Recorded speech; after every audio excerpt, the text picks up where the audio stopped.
You sit down to pray. You close your eyes. You take a breath. And then, nothing.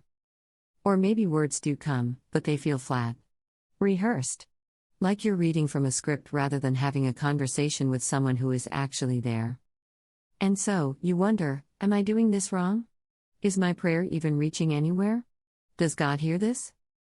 I want to talk to you today about prayer, not the polished version, not the version that sounds like it belongs in a church service, but the real kind.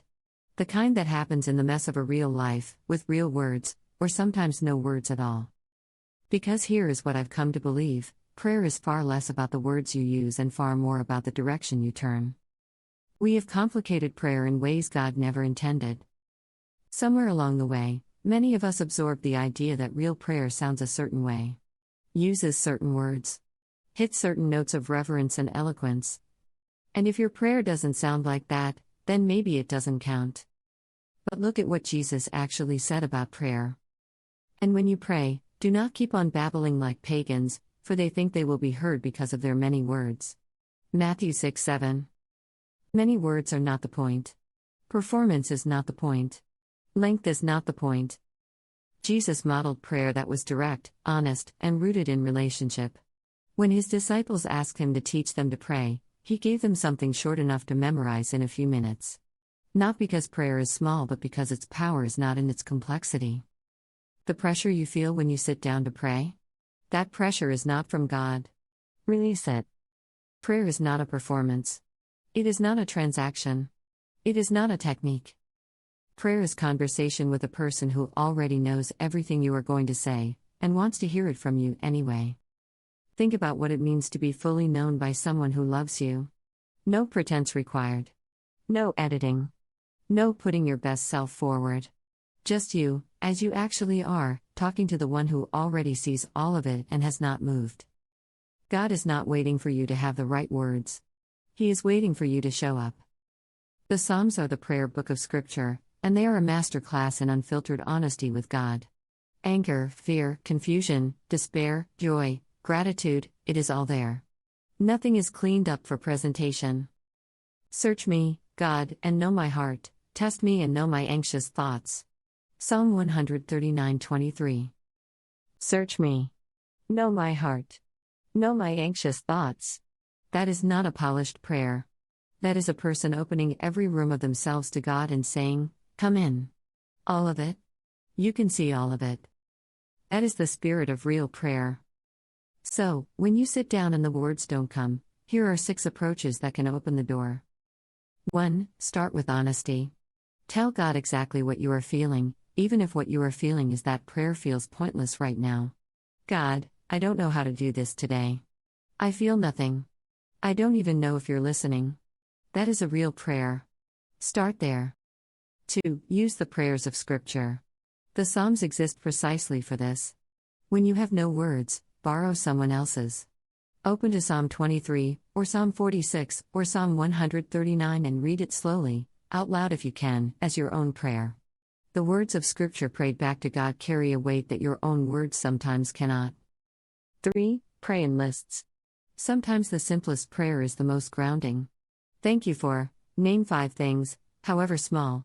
I need help with name what is in front of you. I'm worried about say it plainly. These are not incomplete prayers. This is honest conversation. 4. Pray without words. Sit in silence with your hands open and your attention directed toward God. No agenda. No request. No performance. Just presence offered to presence. This is one of the oldest forms of Christian prayer, contemplation, and it can be deeply powerful for people who feel lost in words. In the same way, the Spirit helps us in our weakness. We do not know what we ought to pray for, but the Spirit Himself intercedes for us through wordless groans. Romans 8:26. The Spirit intercedes for you when you have no words. You are never praying alone, even when it feels that way. 5. Pray while moving. Walk slowly and talk to God as you walk. Drive in silence and speak out loud. Some people pray most naturally not in stillness but in motion, and there is nothing less holy about that. 6. Pray short prayers throughout the day rather than one long prayer you dread. God, help me with this meeting. Thank you for that moment. I don't know what to do here.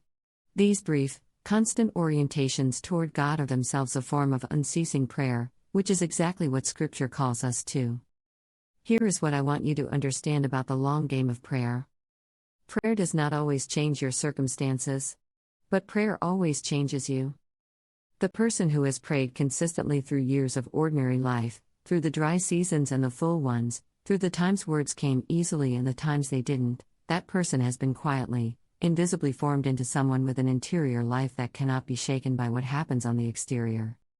Prayer builds something in you that nothing else builds. A stability.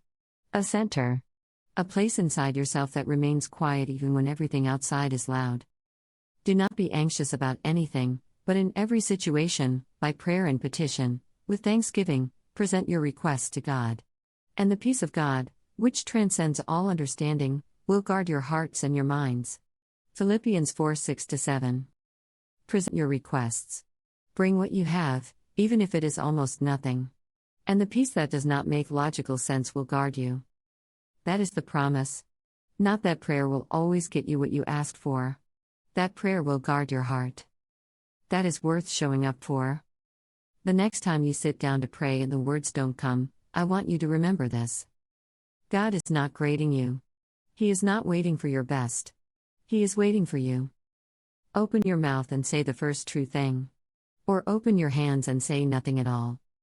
Either way, you have turned toward the one who has never once turned away from you. That is enough. That has always been enough.